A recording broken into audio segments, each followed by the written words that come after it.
Sunday dinner at the Harrison family table had always been a tradition, but lately it felt more like a tribunal. Every week I'd sit in the same chair I'd occupied since childhood, watching my family dissect every choice I'd made with the precision of surgeons and the compassion of vultures.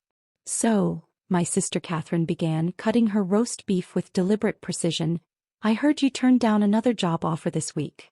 I should have known this would come up. In a family where everyone made it their business to know everyone else's business, privacy was a luxury I'd never been allowed."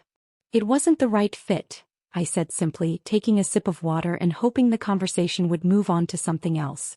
"The right fit?" My brother Michael laughed, the sound sharp and mocking.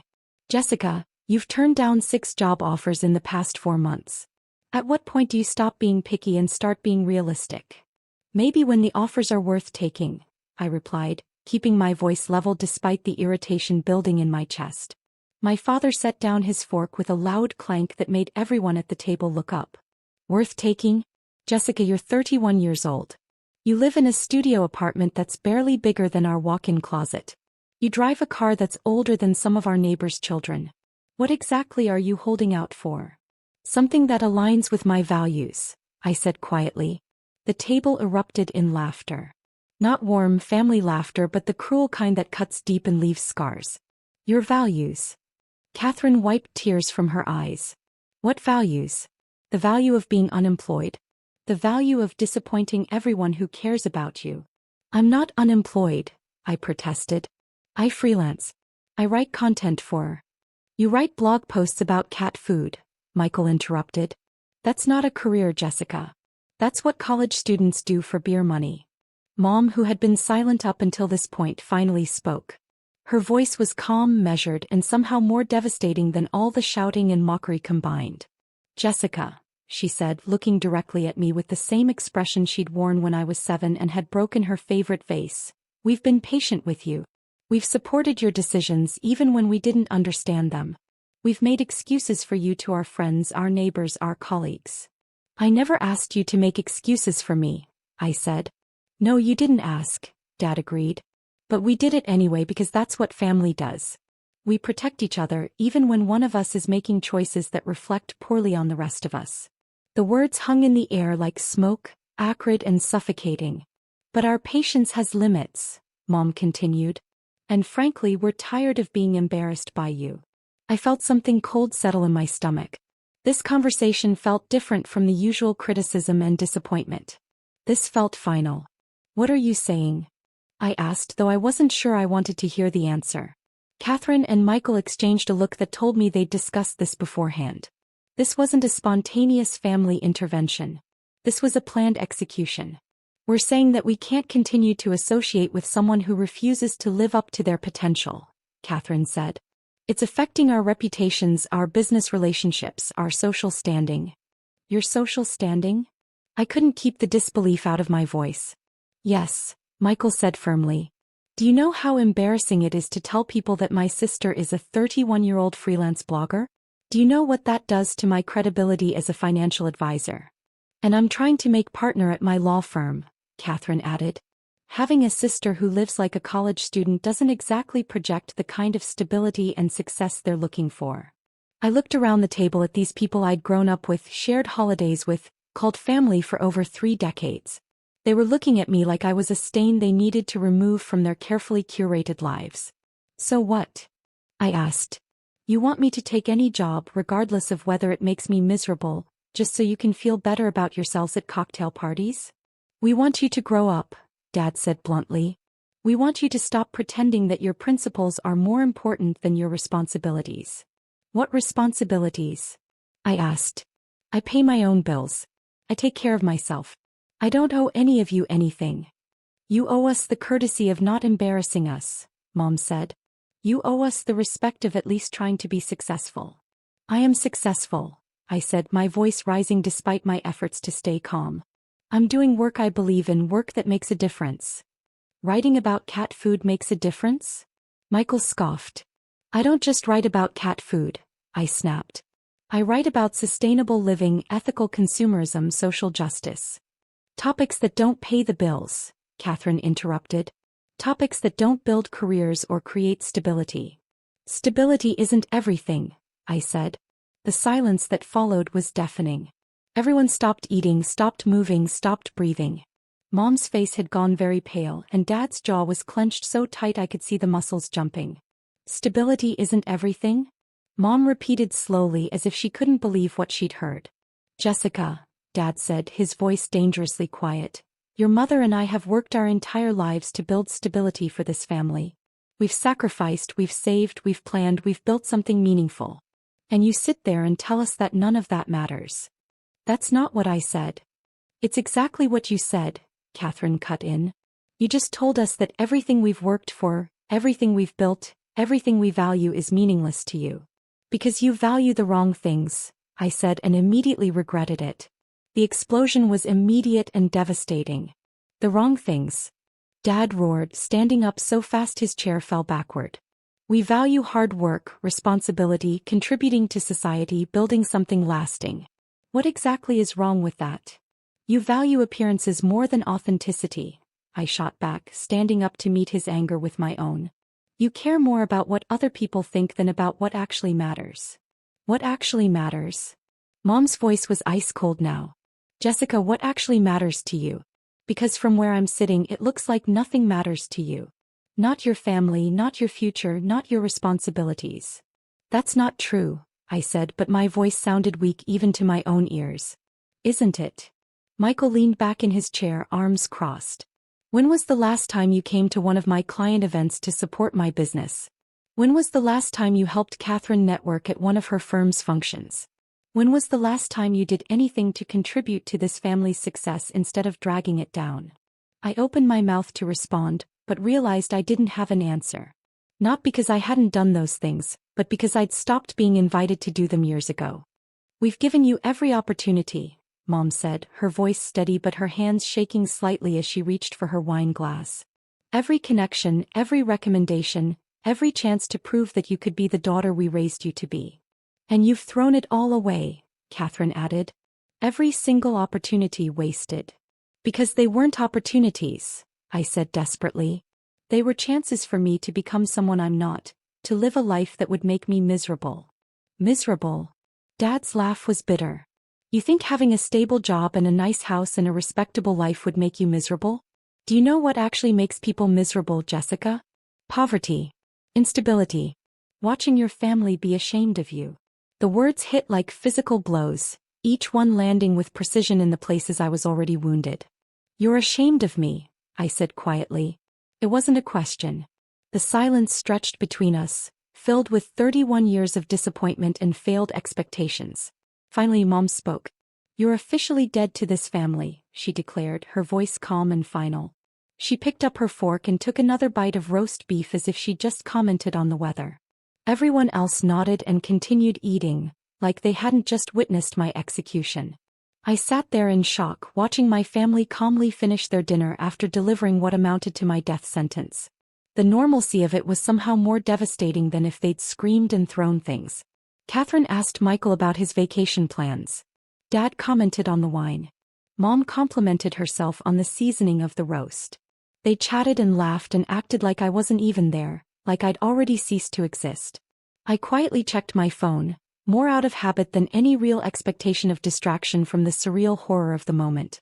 That's when I saw the notification that changed everything. Congratulations. Your article, The Hidden Environmental Cost of Fast Fashion, has been selected as a finalist for the National Environmental Journalism Award. The winner will be announced at tomorrow's ceremony. Please confirm your attendance. I stared at the screen, reading the message 3 times to make sure I wasn't hallucinating. The National Environmental Journalism Award was one of the most prestigious honors in my field. The prize included a $50,000 grant and guaranteed publication opportunities with major magazines and newspapers. I'd submitted the article 6 months ago and honestly forgotten about it. It was a piece I'd spent 3 months researching, interviewing factory workers, fashion executives, and environmental scientists. I'd traced the journey of a single t-shirt from cotton field to landfill, exposing the devastating environmental and human costs of cheap clothing. It was exactly the kind of work my family dismissed as meaningless. I slipped my phone back into my purse without saying anything. Let them finish their dinner. Let them feel righteous about cutting me out of their lives. Tomorrow they'd understand exactly what they'd thrown away. The rest of the dinner passed in a blur of forced conversation and deliberate exclusion. When it was time to leave, no one said goodbye to me. No one walked me to the door. I might as well have been invisible. I drove home to my studio apartment that's barely bigger than their walk-in closet, and spent the evening researching what to wear to an awards ceremony I'd never imagined I'd be attending. The next morning I put on my best dress, a simple black number I'd bought for job interviews, and took an Uber to the Marriott downtown. The ceremony was being held in their largest ballroom, and when I arrived I was stunned by the scope of it. Hundreds of journalists, editors, publishers and media executives filled the room. I recognized faces from television, names from bylines I'd read in major publications, people whose work I'd admired for years. And somehow, impossibly, I was here among them. The ceremony began with recognition of various achievements in environmental journalism.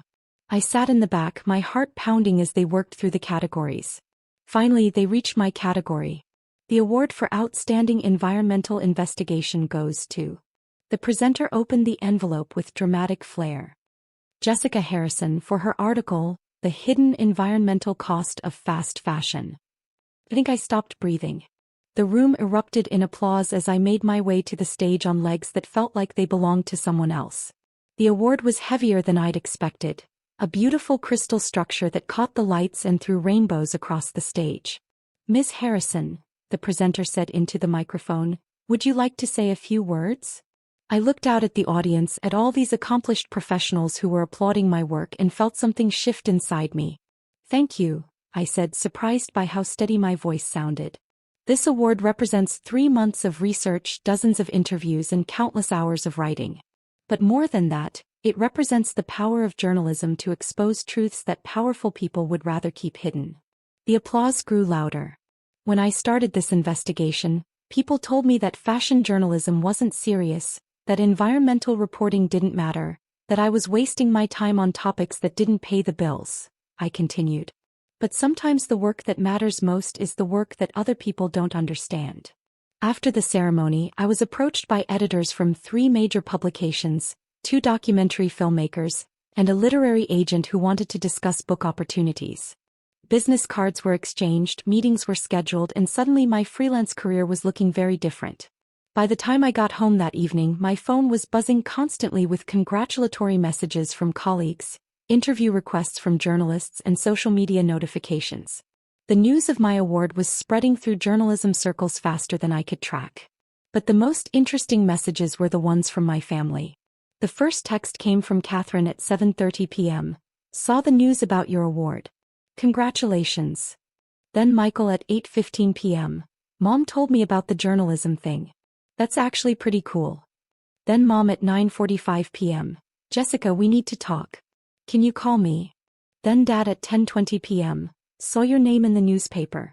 We should discuss this. I didn't respond to any of them. Instead, I poured myself a glass of wine and sat on my couch in my tiny studio apartment, looking at my award and thinking about how much my life had changed in 24 hours. The next morning there was a knock at my door. I opened it to find my entire family standing in the hallway, looking uncomfortable and awkward. Jessica, Mom began, we think there may have been a misunderstanding yesterday. A misunderstanding? I repeated. We had no idea you were working on such important projects, Catherine said quickly. If we'd known. You would have what? I asked. Treated me differently? Respected my choices? Not declared me dead to the family? Dad cleared his throat. We may have been hasty in our judgment. Hasty, I said. That's one way to put it. The thing is, Michael said, and I could see him struggling to find the words, this award you won, it's kind of a big deal, isn't it? It's the most prestigious award in environmental journalism, I said matter-of-factly. And the prize money? Mom began. $50,000, I confirmed. Plus guaranteed publication opportunities with major magazines and newspapers. The silence stretched between us as they processed this information. Jessica, Dad said finally, we owe you an apology. Do you? I asked. Because yesterday you were very clear that my work didn't matter, that my values were wrong, that I was an embarrassment to the family. We didn't understand, Catherine began. You didn't try to understand, I interrupted. For years, you've dismissed my work without ever asking what I actually do, what my goals are, what I'm trying to accomplish. You write about cat food, Michael said weakly. I wrote one article about sustainable pet food manufacturing, I corrected.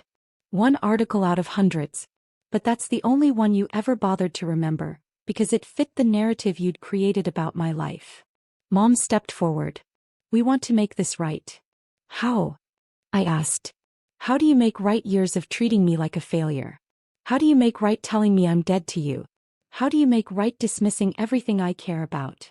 We could celebrate, Catherine suggested tentatively.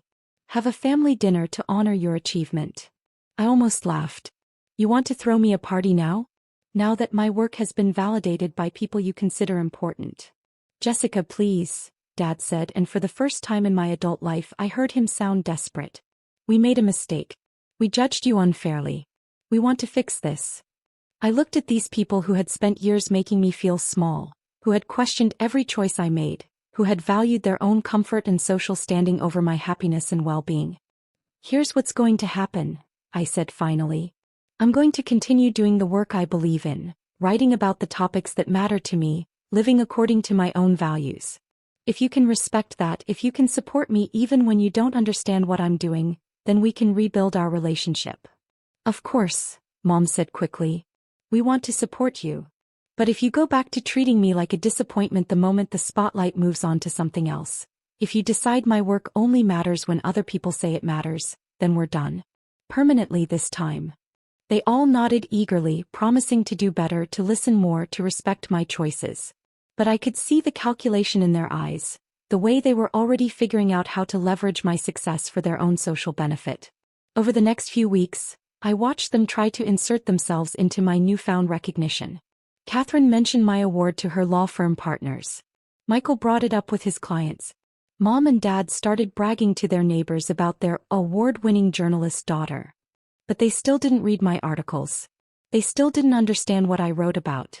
They still only cared about the external validation, not the actual work. 3 months later, when the media attention had died down and I was back to my regular routine of freelance writing, their support began to waver. Catherine stopped mentioning my work to her colleagues. Michael went back to making jokes about my career at family gatherings. Mom and Dad returned to their subtle criticisms and suggestions that I should look for more stable opportunities. The only difference was that now they added, "Of course, we're very proud of your award," to the end of their complaints, as if that somehow made their disappointment more palatable. I realized then that nothing had really changed. They hadn't learned to value me for who I was or respect the work I chose to do. They'd simply learned that sometimes my work received recognition that reflected well on them. That's when I made my decision. I used the connections I'd made through the award to land a staff position at a major environmental magazine. The job came with a significant salary increase, excellent benefits, and the opportunity to work on investigations that could make real differences in the world. But the best part was that the magazine was based in Portland, Oregon. 3,000 miles away from Sunday dinners where my worth was measured by other people's opinions and my success was only valued when it served someone else's agenda. I moved to Portland without telling my family about the job until after I'd already relocated. When I finally called to let them know, their reaction was predictable. "You moved across the country without discussing it with us?" Mom's voice was sharp with hurt and anger. "I'm 31 years old," I reminded her. "I don't need permission to move." "But what about family dinner?" Catherine asked. "What about staying connected?" "We can stay connected," I said. "But on different terms. I'm not going to spend every week defending my choices to people who only support me when it benefits them." The conversations that followed were difficult, filled with accusations and hurt feelings on both sides. But slowly, gradually, things began to change. Without the pressure of weekly scrutiny, without the constant criticism and comparison, I found I could have actual conversations with my family members. We talked about things other than my career failures and their disappointments. We discovered that we actually had things in common beyond shared DNA and childhood memories. Catherine called me after reading one of my articles about corporate environmental responsibility. "I had no idea companies were doing that," she said. "This is actually really important work." Michael sent me a text after I published an investigation into sustainable investing. My clients are asking about this stuff. Could we talk sometime about what you've learned? Even mom and dad began reading my articles, not because they reflected well on the family, but because they were genuinely interested in the topics I was covering. The distance had given us all space to see each other more clearly. 2 years later, when I won a Pulitzer Prize for a series of articles exposing corruption in the EPA, my family's response was different. Instead of immediately bragging to their friends or trying to leverage my success for their own benefit, they called to tell me how proud they were of the work I'd done, how important they believed my reporting was, how much they respected my dedication to environmental justice. And for the first time in my adult life, I believed they meant it. The studio apartment they'd once mocked had become a lovely one-bedroom in Portland's Pearl District. The car they'd called embarrassingly old had been replaced with a hybrid that fit both my budget and my values. The career they'd dismissed as worthless had become a source of meaningful work and financial stability.